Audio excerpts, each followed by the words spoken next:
Кайтакын Таширов мектеби тарых мугалими Дыйканбаева Айгүл. Анда эмесе биз жагымдуу маанай менен сабагыбызды баштабасак. Аракетчил, биримдүү, ынтымактуу, жоопкерчиликтүү болуп биз сабакка көңүл бурабыз. Мен билим менен гана бийиктерге жете алам. Демек биз билим менен гана көп нерсеге жетише алабыз. Тема кыргыздар Эне Сайда.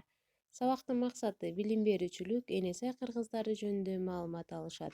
Өнүктүрүүчүлүк Эне Сай кыргыздары жөнүндө маалымат алса, тарбияланат, мекенди коргоого жана сактоого тарбияланат. Күтүлүүчү натыйжалар Эне Сай кыргыздары жөнүндө маалымат алса, түшүнүгүн, ой-пикирин айта алса, мекенди коргоого жана сактоого тарбияланса.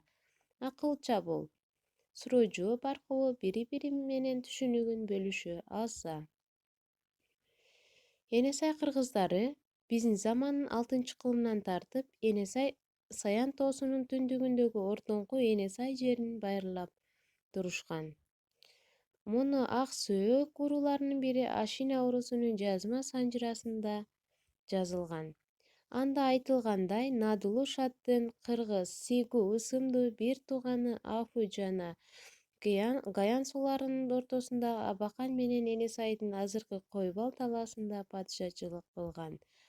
Бул окуя 5-кылымдын аягы, 6-кылымдын башында болгон Алтай тоосунун түштүгүнө көчүрүп келгенден кийин болушу ыктымал.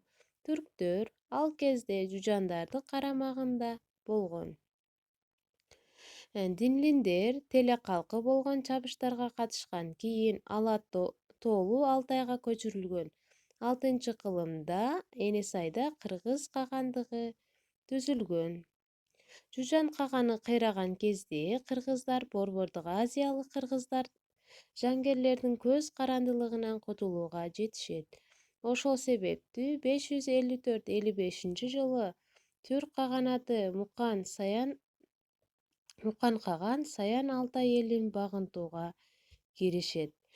Ошентип, биздин замандын 6-кылымында кыргыз маданиятынын эстеликтери Чулум дарыясынын куймаларына чейин жетип, бүткүл Минү-Сунойдуңуна тарайт.